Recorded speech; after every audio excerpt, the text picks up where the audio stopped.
In the darkness, you are not always alone. From forgotten history to haunted places and the creatures that go bump in the night, we explored the mysteries that live just beyond the porch light and just beyond civilization. I'm Richard, and with me is my co host Craig, and this is the Supernatural Roundtable.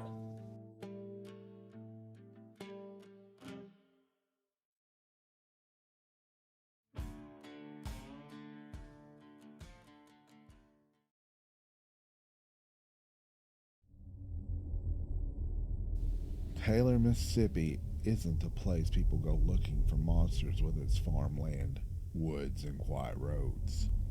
But in the late 1940s, something came out of those woods.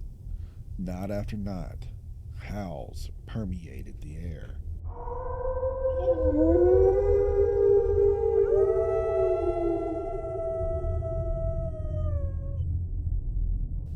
Timber was shattered, well being scarred, and by the time it had ended, whatever came from the trees had torn the heart out of the Lockett family, forcing them to flee for their lives and from their homes.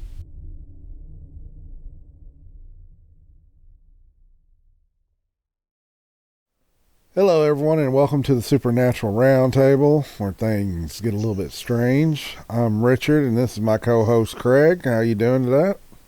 Hello, hello. How's everyone? Today we are covering Lockett Ranch, the siege of Lockett Ranch, which we kind of can't agree if this was Bigfoot or Dogman. I'm leaning towards it was Dogman, and he's leaning towards it was Bigfoot, but it's an infamous siege that happened in the late 40s with a remote living family in Mississippi. So that's what we'll get into tonight.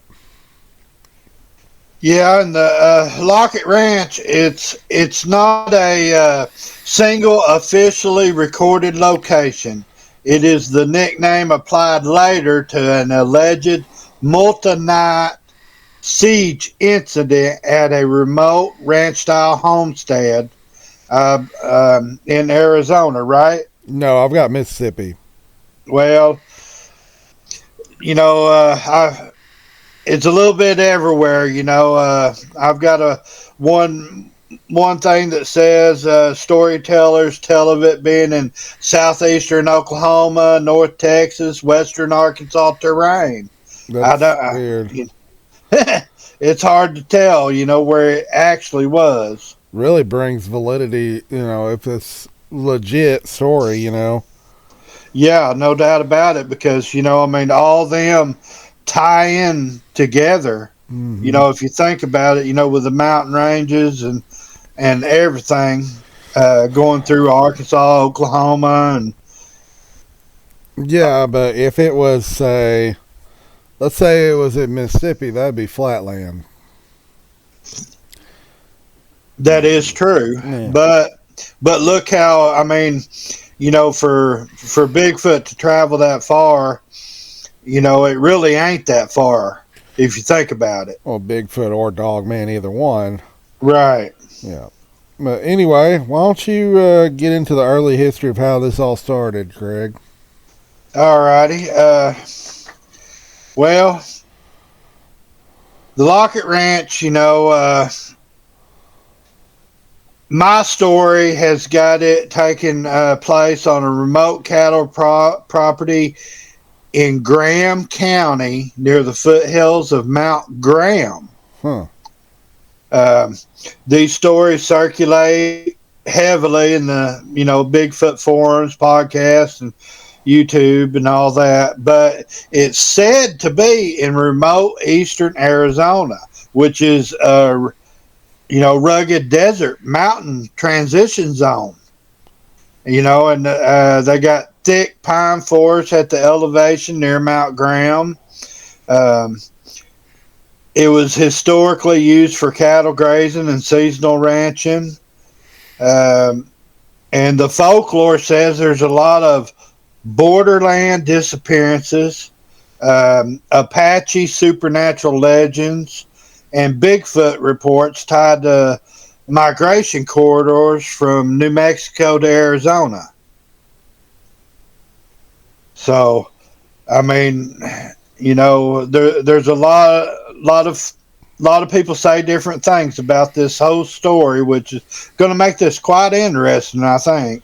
Yeah, it makes me wonder if there was two Lockett Ranches or Lockett Farm and Lockett Ranch. I don't know. This is just so weird that it's because you got it Exactly. in Arizona and I've got it in Mississippi, and apparently with Chickasaw roots, because apparently the old farmstead was said to have been on Chickasaw land or burial grounds, possibly.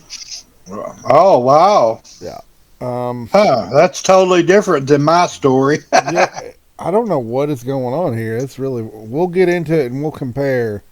Yes, yes, we will. And So, of course, this all took place, over several nights. yeah. Uh, I did a night by night reconstruction. First night was the initial anomaly. Uh, the time was 10:30 p.m. to 1 a.m. Heavy footsteps heard outside. Sound described as two-step bipedal cadence. The livestock was agitated, and um, but there was no visual contact. And Huh. then, of course, the second night you get into it, it was kind of like boundary testing, and kind of reminds you of somewhat of the story of Ape Canyon in many ways. Right. Uh, but there was distant wood knocks in the tree line, and this occurred 11 p.m. to 2 a.m. But anyway, one knock answered further away. Rocks start striking the barn. Um, Footsteps circle the property perimeter. Impacts occur only after the lights are turned off. Huh. Yeah. And then night 3, you have the escalation, which was 12 a.m. to 3:30 a.m. Um, Rocks strike the house itself. Impacts on the metal roof described as thrown hard, not dropped. Deep chest vocalizations, low growls, and one witness briefly sees a tall, upright silhouette, broad shoulders, at tree line, partially backlit by moonlight. And a firearm is discharged into the air or ground. The activity, it stops abruptly for the remainder of the night. Now, night 4, you go into it's the attack night is what they're calling it. Peak intimidation. 1 a.m. to 4 a.m. This is what they call the main Lockett Ranch Bigfoot attack. Says multiple rock impacts in quick succession. Objects strike different sides of the house. Footsteps heard on both sides simultaneously. Loud impacts on barn roof. Extreme close proximity vocalizations within 30 to 40 feet. But there's no attempts to enter the house, no window breaking, no doors tested. 4, that was just, the physical evidence, I guess. They had footprints. There was rocks, too large to be thrown by humans. There's disturbed ground all around the near tree line. Grass paths were flattened. So there was a lot of evidence, which a lot of it didn't get documented, apparently. With this one, I'm really wondering because the more like I've been sitting here, I'm listening to you, but I'm also kind of Yeah, I know. researching because we got two different accounts from two different sides of the story, both or story, two different sides of the country, both of them which are named Lockett Ranch. And it's confusing me, a little bit. I'm wondering where this come from. It makes you wonder, and like I said, you might be reading the Dogman side of it. I don't know. Most everything I've looked into seems to state that it was a dogman. Actually, it was multiple dogmen. Well, see, mine says multiple Bigfoot, so I think we're on two different paths here. Think so, but I'm wondering if it ain't describing the same attack. Well, go ahead and kind of read some of yours. All right, we will. And anyone listening to this can leave a comment in the section telling us we're idiots or not. Yeah, right. Okay, my account begins in 1948. The Lockett family had a rural ranch near Taylor, Mississippi. Became a scene of a terrifying siege by mysterious creatures. Locals would later whisper that Dogman, a werewolf-like cryptid, which we have covered fairly extensively on our channel so far, drove the Locketts from their land in the late 1940s. The events have been recounted decades later by family member Edward Lockett III, describing a running battle between the family and a pack of unknown beasts that destroyed buildings and lives. So this is kind of like a brief synopsis. Let me get to where it's... Because I know how it all started was they brought in some loggers to go clear out part of their farm. All right, the Lockett family had lived on their expansive farm for years in peace, and in 1948 they decided to begin logging timber on a remote section of the property to supply the local sawmill. On the morning of the first logging day, a crew of hired loggers ventured into the dense, undeveloped stand of woods on the ranch. Almost immediately, the men felt an uncanny sensation of being watched. Which, that if you see any like logging reports, especially if they have to do with Bigfoot or any other cryptid, that's logging seems to start up with probably for good reason. But Yeah, right. throughout the day, they'd occasionally glimpse fast-moving figures darting between trees at the edge of their vision. Despite the eeriness, the work continued until late afternoon when one of the loggers failed to return from a solo task. A search party found no sign of the missing man until they discovered a scrap of his bloodied clothing on the ground. Oh, wow. Yeah. There's no other trace of him, and dusk fell with fear and confusion settling over the crew and the family itself. See, that's kind of totally different than my story. A bit. So I'm wondering, like, is your story maybe a different one, or is it just they got the name wrong in your research? That's a good question. That's a good question. I don't know. But at any rate, whether it be Dogman or Bigfoot, you got the same kind of stuff going on. Yeah, you do.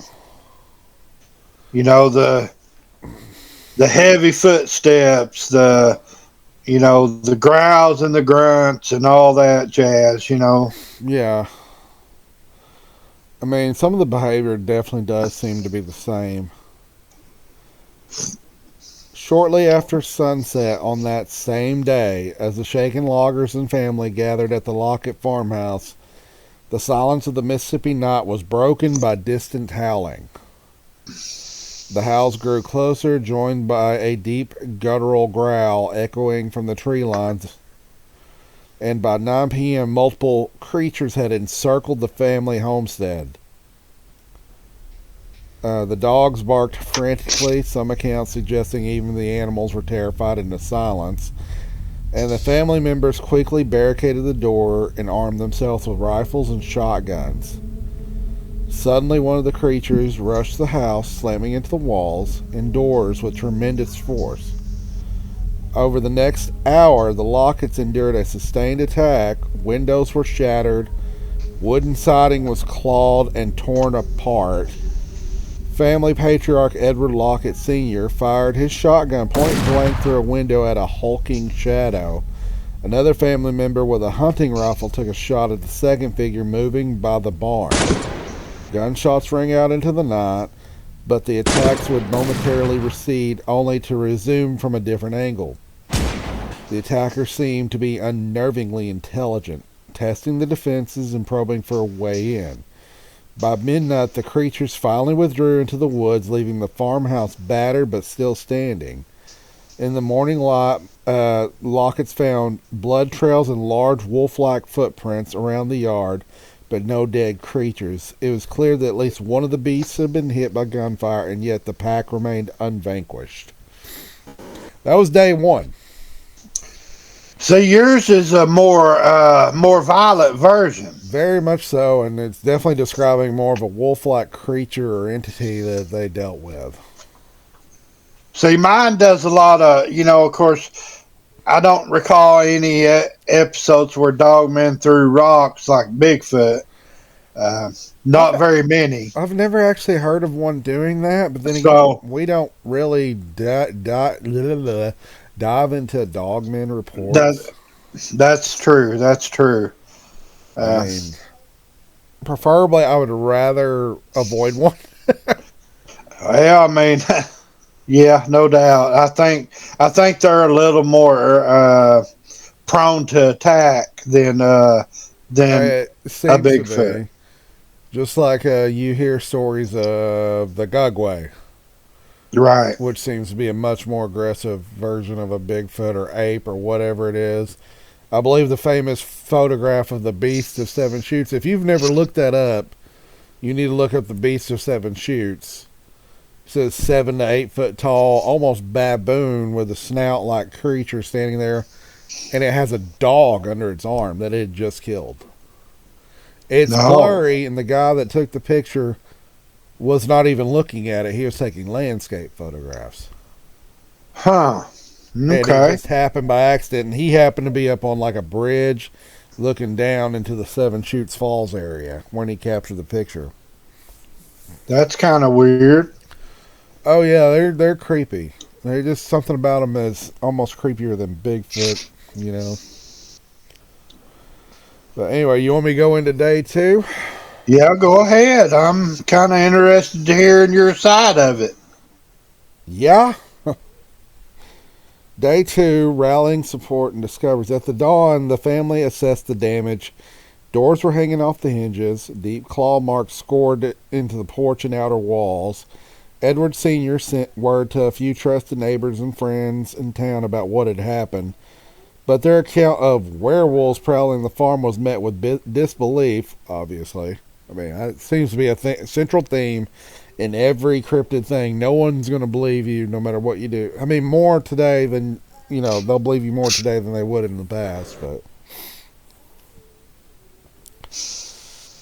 nevertheless, a small group of loggers, those still willing to return, and farm hands agreed to help fortify the ranch before nightfall. Throughout day two, the Locketts and their allies repaired barricades, boarded up windows, and set up makeshift traps around the perimeter. Such as the large foothold bear traps, with the jaws. They set up stuff like that. Tripwire snares, all that. Edward Lockett Sr. and a couple of armed men also ventured back into the woods in daylight to search for the missing logger and to scout for any sign of the creature's lair. In a dense thicket, they stumbled upon a grim sight, an area littered with animal bones and primitive bedding and leaves. See, this is where it sounds like a Bigfoot. Possibly a nest, as the report puts, where the creatures lived on the property. Nearby, they also found what appeared to be an old Chickasaw tribal burial ground. Ancient grave mounds that the logging operations had unknowingly disturbed. This discovery chilled the men, and it seemed more than a coincidence that the attacks began after they cut into the forbidden grove. By late afternoon of day 2, there was still no sign of the missing man apart from the bloody cloth found earlier, and tensions were high as sunset approached. Wow. That's crazy how so much different our stories vary. It really is. So I'm wondering if the research you got was something that got mislabeled as something else. It may have been, or vice versa. You know, you never can tell. Yeah, I know.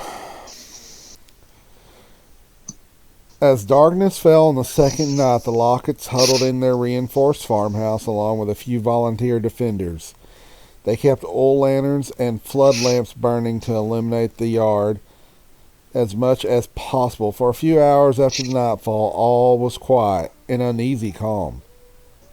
Then, sometime before nightfall, or midnight, a chorus of howls erupted in multiple directions in the woods. The pack of creatures had returned in full force. This time, at least half a dozen distinct shapes emerged from the tree line, encircling the house just beyond the reach of the light. The men on watch could see the reflection of lantern light in the pair of eyes moving about in the darkness. Suddenly, the beasts launched a coordinated assault. 2 or 3 charged the front porch, while others crashed into the back door and the barn simultaneously. The defenders opened fire as the walls shuddered under the impact. An ear-splitting cacophony of growls, breaking wood, and gunfire filled the night. Multiple dogmen were attacking at once on different sides of the house, a level of coordination that smacked of hunting tactics. The Lockett's shotguns and rifles were repeatedly fired at point-blank range, and one of the creatures yelped in pain as a shotgun blast caught it in the doorway. Yet the attackers did not flee. They only grew more enraged. Witnesses later described seeing an enormous wolf-like silhouette rear up and punch its arm through a window, swiping at anyone inside with long claws before withdrawing. Wow. Over roughly an hour of sustained violence, the creatures tore apart outbuildings, splintered the farmhouse door, and one nearly breached an upstairs window before being driven back by well-placed rifle shots. Apparently, men went missing during the chaos. At least 2 of the defenders who ran outside in an attempt to scare off or flank the creatures were snatched into the darkness, never to be seen again. By the early hours of the morning, the dogmen had finally retreated into a forest, leaving the surviving humans bloodied, shaken, and nearly out of ammunition. Boy, this is a lot different from yours. Yes, it is. I believe we've stumbled. I think we've stumbled over on 2 different stories here, but they're called the same thing. Yeah, that's really weird. And also, in all my research, I'm going to say none of this is really verified. Yeah, you'll have to forgive me. Bronwyn is over there playing with something. I can hear her. But none of this is verified. We have no police reports on any of this. And I actually have, a claim by some of the witnesses that the federal agencies came in and forced the family to leave the ranch, and the local law enforcement was told not to report any of it. Huh. I don't know how true that is. That's just from the witnesses. Right. All right, so I'm going to go to day 3. Multiple day encounter. This is wild. This could have been a movie. Yes, no doubt. The morning of the 3rd day found the Lockett family in a state of shock. Several men were now presumed dead or missing after the second night's battle, and local gossip had started to spread into the nearby town that something was very wrong at the Lockett Ranch, obviously. Though not everyone believed the family's wild description of the attackers. In fact, some of the townsfolk began to suspect the Locketts themselves might be behind the disappearances. This left the family feeling ostracized and alone with no hope of substantial help from law enforcement or neighbors. Nonetheless, Edward Lockett Sr. was determined not to abandon the ranch without a fight, and this was their home and their legacy. On day 3, he rallied his 2 adult sons and the remaining faithful friend, and they prepared for what they feared to be the final confrontation that night. The defenders fortified an inner room of the house as a safe redoubt for the children and women, and stockpiled weapons and ammo at key vantage points. They also rigged additional traps, large steel jaw traps hidden under the disturbed soil near the doors, and punji stick pits, which I don't know how they would even know about those things. You ever seen those traps in Vietnam where they fall into the pit and spikes? Yeah. I thought that was something brought over from Asia or something. I don't know. It makes you wonder, I tell you. Yeah, it does. That's why I'm wondering if, like, as good of a story as some of this is, with 2 different accounts as much as this, I wonder how much of this is real and how much of it isn't. Yeah, I agree with you. Yeah. They even hung strings of improvised noisemakers, pots, scrap metal around the perimeter to give them warning of any approach. By dusk of day 3, only the core Lockett family and the 1 or 2 allies remained on the property, exhausted, terrified, but grimly resolute. Around 10 p.m., as if on cue, the now familiar howling arose once more from the woods. Edward Sr. and his eldest son shared a look, and they knew it was likely to be the night of the final siege.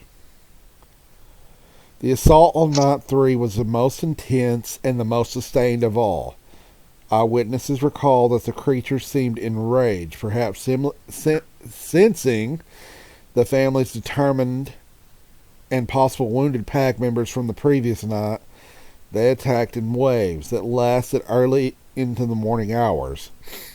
The farmhouse front door was finally smashed off its hinges by brute force, but the family had barricaded a second barrier inside the foyer, which held. A Dogman breached a boarded window at one point, managing to get its arm and head into the living room before snapping its fang-filled jaws at a defender, before several gunshots at near contact range forced it back out. Throughout the night, Dogman triggered several of the Lockett's traps. Anguished yelps were heard when one creature's leg was caught in the steel jaw trap by the porch. Another fell into a stake pit. These injuries seemed to slow the creatures down, but did not stop them outright. The trapped Dogman reportedly wrenched free from the steel trap, leaving behind a chunk of flesh and fur, and limped off, snarling into the darkness. The firefight reached a fever pitch around 2 a.m., with nearly every room in the house sustaining damage. Ammunition was running low, and Edward Lockett Sr. made the painful decision they could not withstand another night of this terror. Just before dawn, amid the wreckage of their home and farm, the surviving family members piled into their pickup truck, every adult armed and alert and prepared to evacuate the ranch for good. In a final eerie moment, as the truck headlights cut across the yard, they illuminated 2 tall, wolf-like figures standing at the tree line watching the family depart. Neither side moved or made a sound, and the battered truck then rolled out, carrying the Locketts away from their farm and ending the siege at last. So that's what I got, which is really, really wild story. Yeah, it is. Yours is crazier than mine, that's for sure. I mean, makes you wonder, did they catch anything in them traps? Yeah, they caught 2. They got 2. No, it did say that? Yeah, it did say. I just one of the things got its leg caught in the trap and literally ripped the skin off getting out of it, and another one fell into a pit trap but was able to walk it off pretty much. Wow, that's crazy. Yeah, a lot of this stuff, the Siege of Lockett Ranch, it comes from Edward Lockett III, who in later years relayed the family story to a researcher known as Dark Waters. Dark Waters has a YouTube channel. He's really good, and people ought to check him out. Huh. He does a lot of YouTube stuff. Dogman, for sure. He covers a lot of Dogman, a lot of Right, right. Bigfoot. But I mean, this whole story, I mean, it's classic cryptid escalation. Oh, yeah. Where they start out, the surveillance phase. It's like they're studying, and then they go into harassing a little bit, and then the final climatic attack. And then they just abandon it and no telling where they go. I mean, it's kind of weird how it happens. Well, on this one, they didn't just abandon it, they forced the family to leave their home. Well, yeah, yeah. I mean, very true. And that's where, the government silence rumor comes into effect. A lot of people claim that the government forced them to leave and keep silent about it all.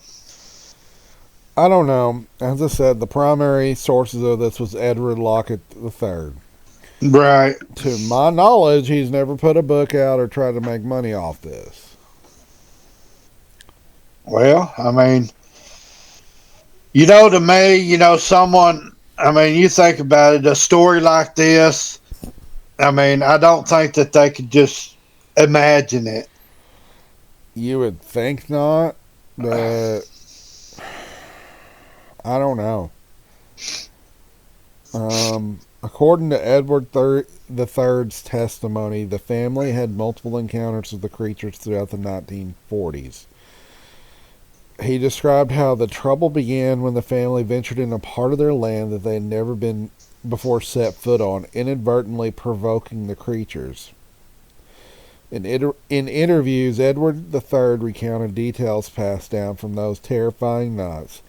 The creature's hideous appearance, their relentless attack on the house, and the family's desperate attempts to fight back. He also connected the events to the local lore, mentioning the old Chickasaw and Choctaw legends of wolf people. I've never heard that. I haven't either. Wow, that's something. Huh.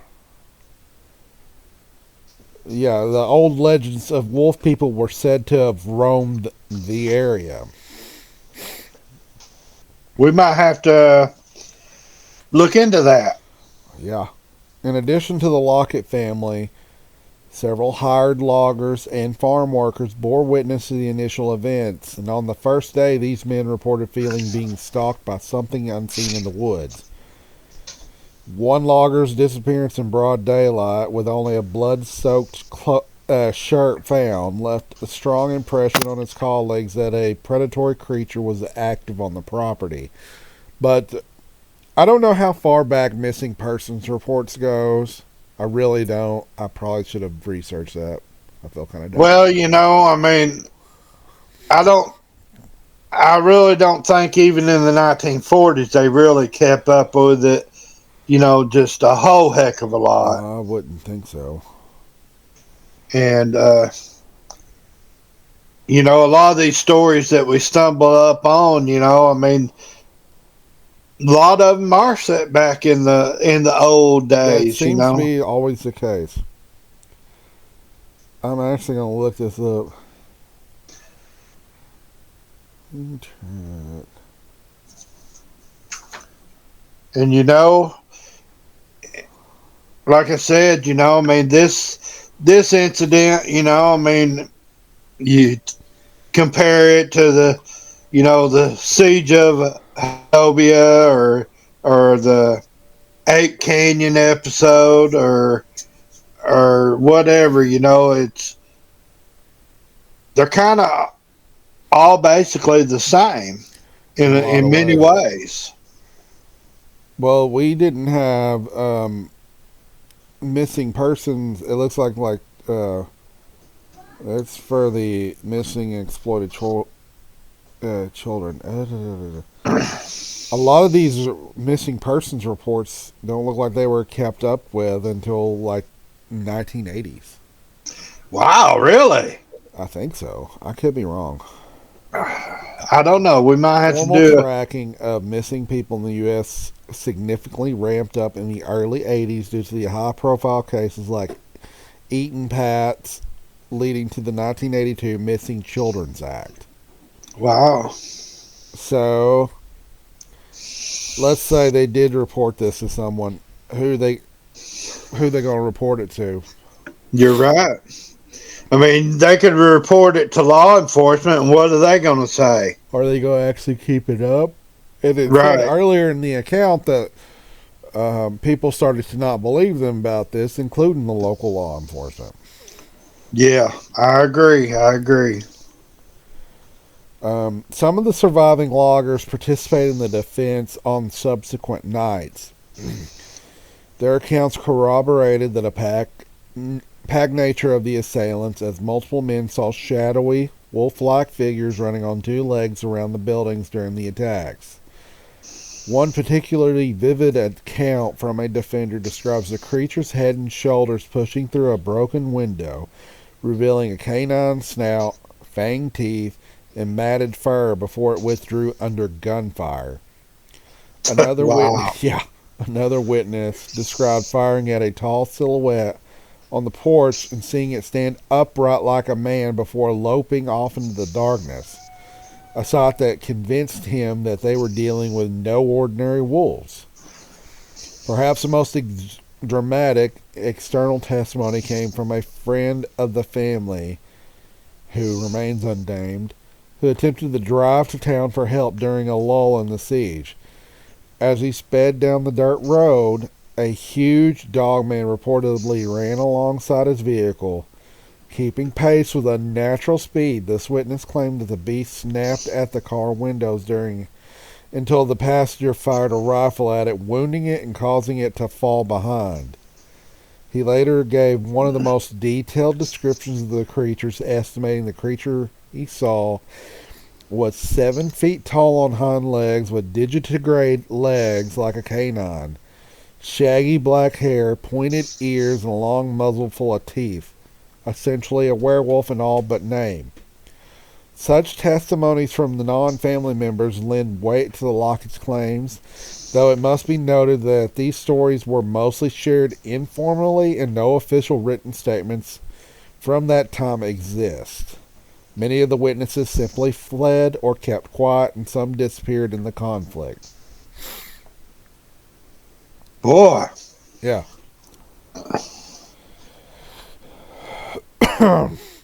Let's see. Yeah. I got more. I got a bunch more to go. That's just crazy. You know, your story compared to mine is very much different. It is very different, which is why I'm wondering what yours is. It's so strange. I don't know. I mean, Well, aren't you glad I found this? yeah, no doubt. I mean, to compare our stories, you know, this is pretty good stuff here. It's like oil and water. Really Yeah, no is. doubt. The differences, you know, and you know, of course, they say, you know, that you know, well, there are differences between Bigfoot and Dogman attacks. Um, Yeah. the Dogmen, of course, they don't throw rocks and stuff like that. Uh, they will, you know, like charge at you. And of course, Bigfoot will too, but Yeah. I think the Dogman is more prone to, you know, charging at you and coming in full blast than a Bigfoot would. I think so.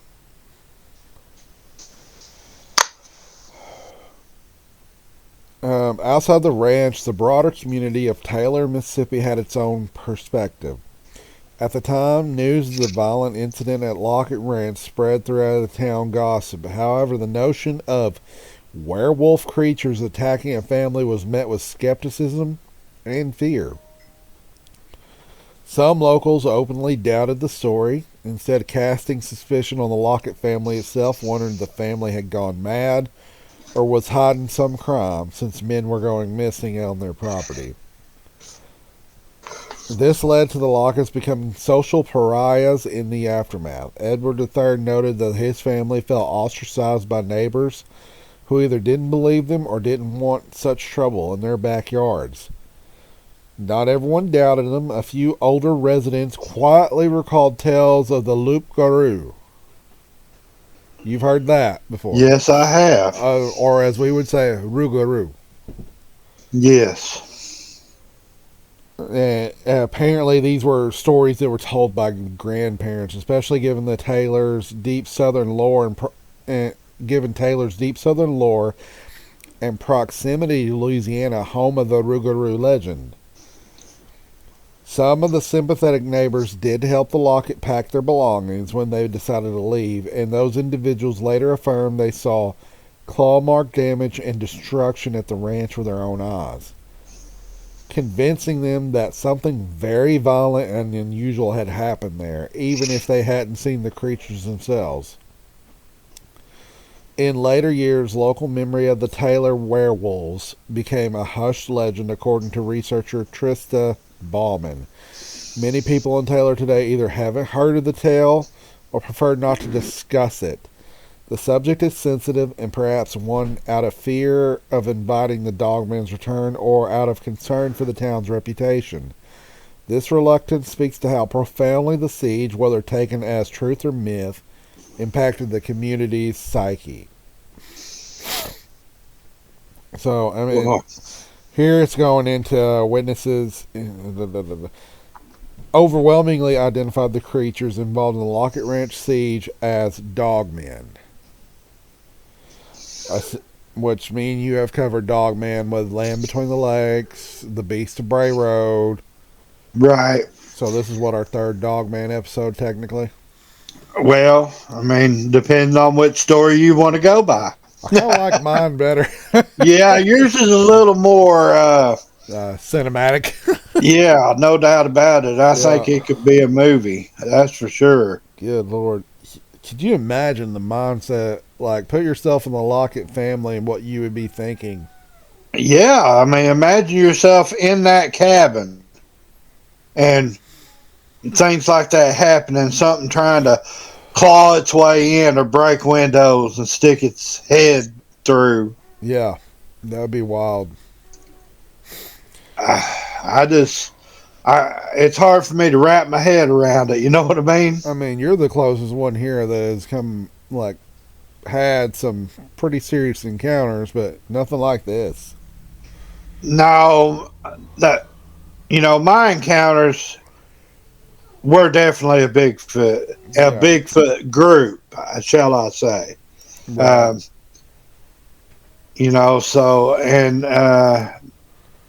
I mean, mine didn't act violent, but there were times where I felt I needed to get out of there really quick, Probably would have if I would have stayed around. Right. Anyway, I got a little thing that goes into the behavior of the creatures, which we talked about the behavior of Dogman versus Sasquatch a little bit. We've kind of touched on it some. Behaviorally, Dogmen at Lockett Ranch acted with a blend of animal ferocity and uncanny intelligence. From the start, they stalked the loggers stealthily, indicating a territorial awareness. They did not immediately attack the intruders by day, but shadowed them and possibly assessing their strength. Once provoked, perhaps by the loggers shooting at one or discovery of their nest, the creatures responded with increasing aggression. They executed what they could only be called a siege on the farmhouse, a behavior far beyond that of ordinary predators like bears and big cats, which typically flee at gunshots. The Dogmen worked in concert during the assault, and they often approached from multiple sides at once, suggesting pack-like tactics to flank and distract defenders. They also tested human defenses, as noted, when they would withdraw after a volley of gunfire, then reappear at a new weak point moments later.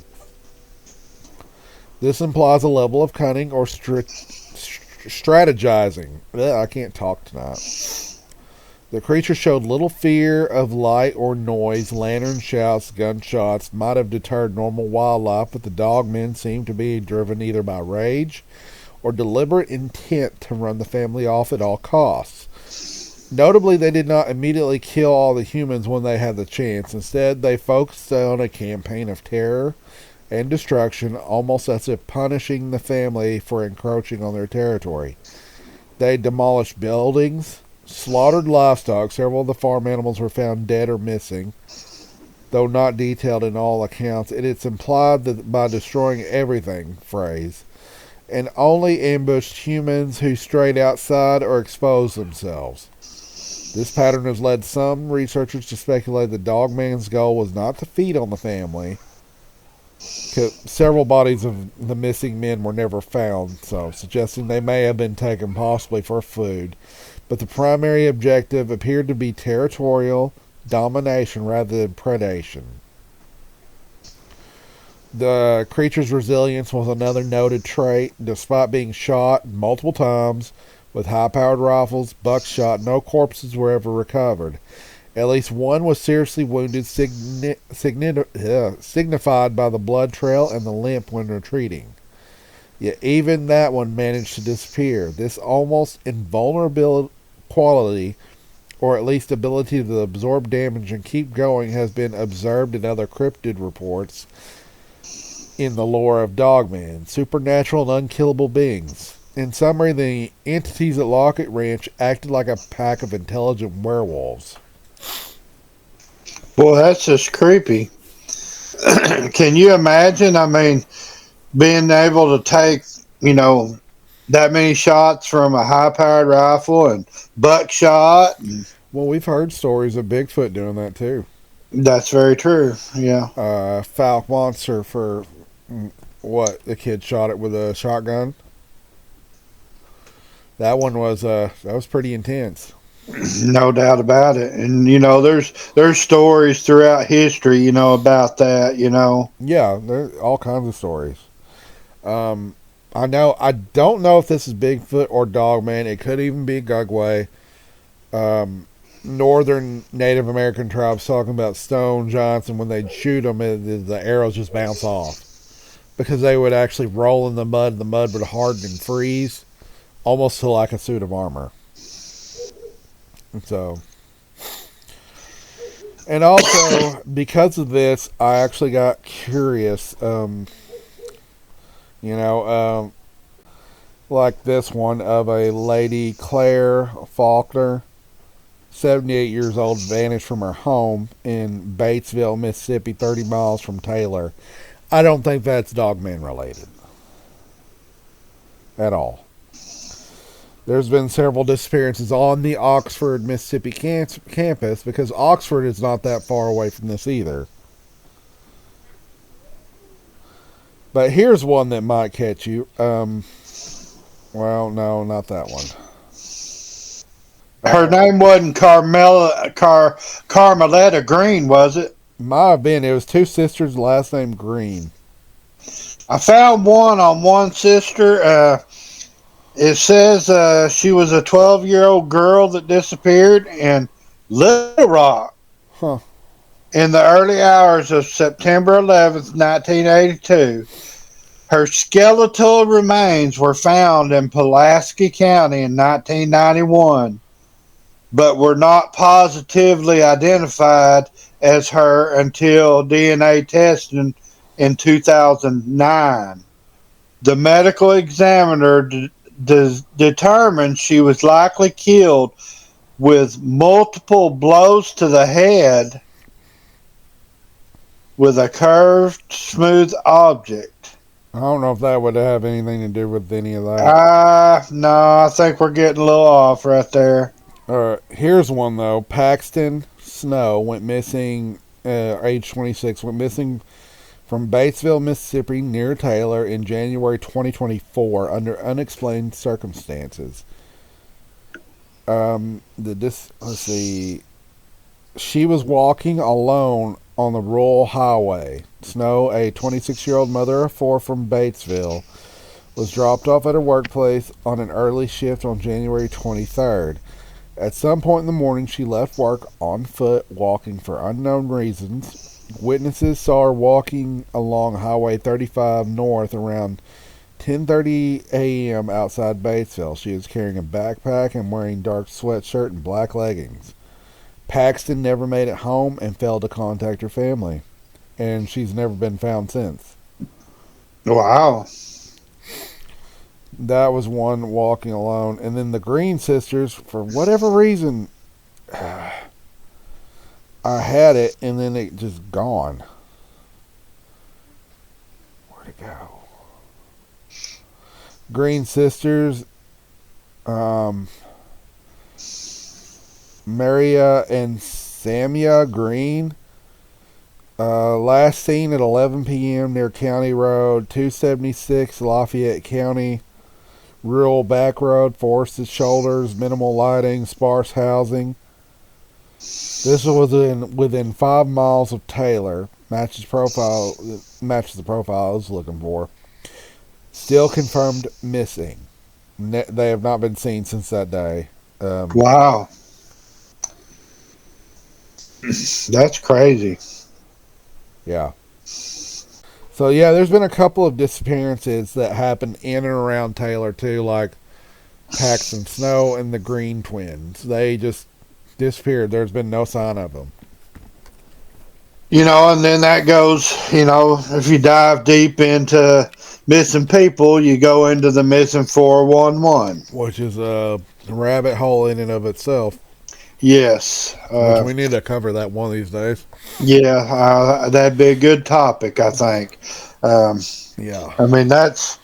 I ain't got no more on this topic unless you do. I don't. Why don't you cover what we're going to be talking about next week? Oh, we're going to have our guest, right? Or our next episode, I should say. Our next episode, we're going to have some special guests. This is going to be our first guest to the show, and they're with Spirited Investigations, Julie and Mark.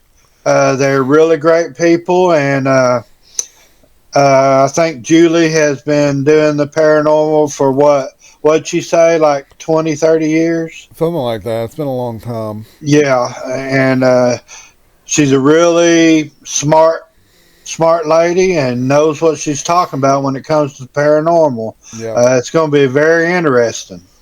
Yeah, and I want to give a shout out because I found another YouTube channel. Of course, there's also our Oklahoma Cryptid search team. They're always cool. But I found this young lady that started doing her own videos called Morning in Roses. Her cinematography is just awesome in her videos. She needs many more subscribers.